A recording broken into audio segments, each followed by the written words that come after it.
Muy buenas noches, queridos hermanos, queridos amigos. Vamos hoy a tener de nuevo la tertulia para continuar pues en este año de la familia, profundizando sobre ese trato que hemos de tener con la familia. Hoy vamos a ver la educación moral cristiana. Educación moral cristiana. Incluido este capítulo sobre la educación cristiana, hemos incluido este capítulo sobre la educación cristiana porque suponemos que la mayoría de nuestros lectores son cristianos. Lo hacemos, sin embargo, con el mayor respeto a la libertad de conciencia de todos y con el mayor espíritu de apertura y cordialidad hacia todas las personas de buena voluntad. Es decir, queremos hacerle el bien a todos, a cristianos y no cristianos. O pues el autor del libro pues va tomando en cuenta de que pues en nuestros lugares, gracias a Dios, hay pues vida. Hay la vida de fe. Por otra parte, creemos que los principios éticos expuestos tanto aquí como en otras partes a lo largo del libro han de ser válidos también para los no cristianos, puesto que se basan en los imperativos éticos fundamentales exigidos ineludiblemente por la misma naturaleza humana, ya sea en su aspecto personal como en su aspecto social. En los adolescentes esta crisis es inevitable. Unos padres cristianos sufrirán sin duda al observar este cambio en la actitud religiosa de sus hijos. Pasarán con las pruebas dolorosas de ver que su hijo o su hija dudan, ponen en cuestión o no creen en esos supremos valores que ellos con tanto empeño se los han transmitido. Dice el autor del libro: quisiéramos tranquilizarlos a este respecto o cuando menos sosegar algo su espíritu. Normalmente no se trata de una pérdida ni total ni definitiva de la fe. No desesperéis, esperad y hacedlo con paciencia y mansedumbre. Se trata de una crisis normal. La pasan casi todos los adolescentes y mucho más en el mundo de hoy. No es más que un capítulo del general proceso de maduración. El paso de la niñez a la adolescencia y a la edad adulta supone una brusca revisión de la mentalidad infantil, un tremendo y repentino descubrimiento de muchas verdades y mentiras, de muchas grandezas y miserias humanas.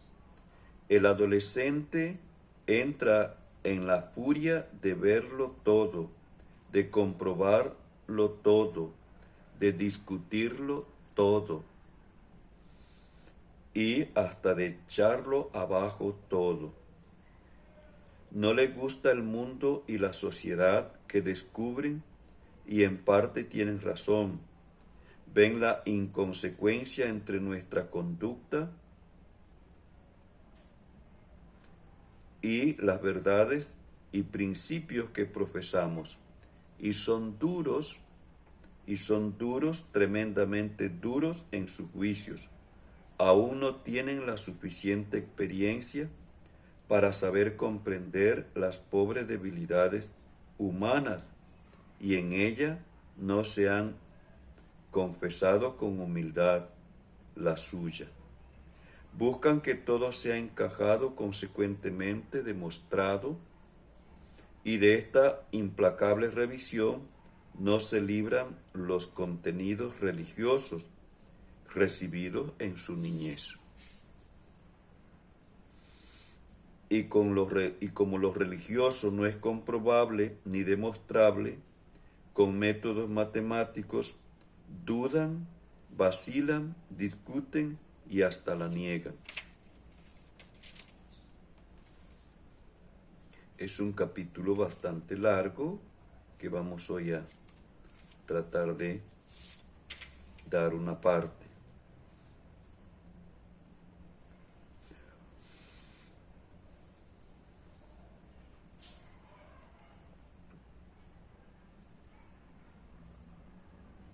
Buscan que todo sea encajado consecuentemente y demostrable.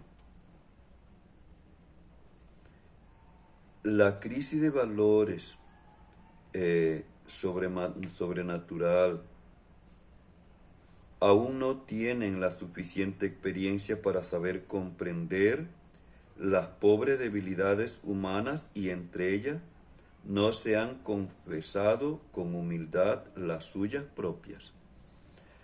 Buscan que todo sea encajado, consecuentemente demostrado, y de esta implacable visión, como hemos dicho, no se escapa, pues, los temas o las verdades religiosas.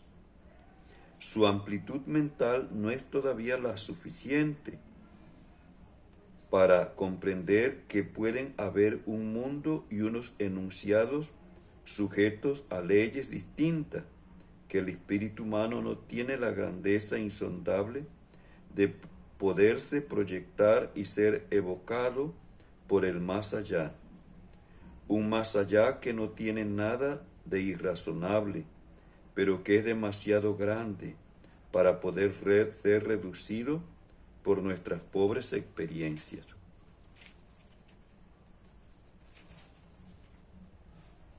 La crisis de valores sobrenaturales suele ir remitiendo según avanza su maduración hasta la vida acabada, convenciéndonos de que queremos un más allá, de que necesitamos y tiene que haber un alguien supremo y todo un mundo de realidades supremas, brotada de ese alguien y relacionada con nosotros. Lo importante en estos momentos de crisis es que ustedes, los padres, no declaren la guerra. No se trata de que los apabulléis con demostraciones, ni que les encerréis la boca. Ese sería el peor de vuestros errores. Escuchad, dialogad amablemente, exponed vuestro punto de vista. No cerréis las discusiones religiosas con unas afirmaciones categóricas, imperativas y restallantes. Mucho más que una respuesta victoriosa, importa que toméis en serio sus dudas, que respondáis a lo que buenamente puedan, que les remitáis a quienes tienen más conocimiento en estas materias, pero sobre todo que les convenzáis con toda sencillez de que en cuestiones de fe, los hombres nunca tenemos todas las respuestas, de que la fe es precisamente creer en aquello que hemos experimentado, sin que por eso el acto de fe deje de ser razonable. Decidle que también ustedes, han tenido esas dudas, pero que han acabado creyendo que tienen que haber una realidad suprema y futura, que dada la condición y la exigencia del espíritu humano, el no creer en nada del más allá sería precisamente una de las cosas más irrazonables. Podríais decir también que Dios no se demuestra así como así, que a Dios se le busca, que hay que buscarle durante toda la vida, y entonces sí, entonces se da con Él, se crece en Él y se siente uno querido y protegido por Él. Podréis decirle muchas cosas, pero lo importante no es tanto lo que le digáis, sino que aceptéis con paz sus dudas, sus revisiones religiosas. Más que vuestras palabras, les servirá vuestro ejemplo. Si ellos ven que ustedes viven conforme a la fe y a los principios religiosos y morales que profesáis, que tenéis amor de palabra y de obra hacia Dios y hacia su semejante, entonces verán más claro que las demostraciones matemáticas experimentables.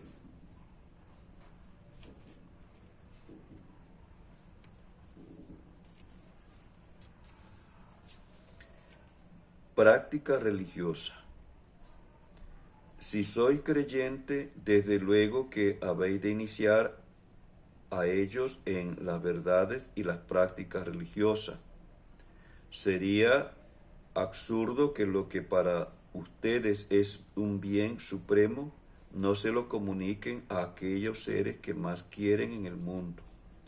Por eso, nada más justo y más hermoso que el ir enseñando a sus hijos o a sus niños estas fundamentales realidades sobrenaturales sobre Dios, sobre el hombre, sobre el mundo, sobre el cielo, sobre la tierra, sobre el infierno, sobre la purgatorio, sobre la muerte, la santidad, la familia.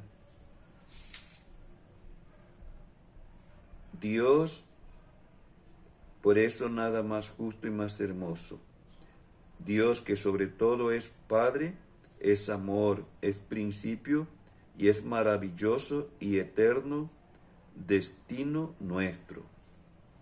Junto a eso, el trato familiar y sencillo con ese Dios, es decir, la oración privada y la oración común familiar. Esta oración familiar, que debe ser lo menos rutinaria y lo más sincera posible, adaptando sus fórmulas a los tiempos y a las personas. A los 10 o 12 años, hasta los 10 o 12 años, los niños se sumarán gustosos a esta oración familiar. Después empiezan a oprimirle, sobre todo si es forzada e impuesta por sus padres. En nuestra opinión, habrá que emplear aquí más las razones y los ruegos que las órdenes tajantes. Con estas podríamos conseguir resultados diametralmente opuestos a lo que pretendemos. Lo mismo se diga de las otras prácticas religiosas. Hay que enseñar a conducir, llevar incluso impulsarles al principio, pero llega una edad en la que hay que saber conjugar la invitación y la enseñanza con la libertad y conseguir la aceptación positiva y voluntaria de las prácticas religiosas. Llegados los jóvenes a cierta edad y a cierta personalidad en materia religiosa, habrá que ir evolucionando hacia las sugerencias y el consejo. También aquí, por regla general, da mejor resultado el aceptar los riesgos de la libertad, en este caso de la libertad religiosa.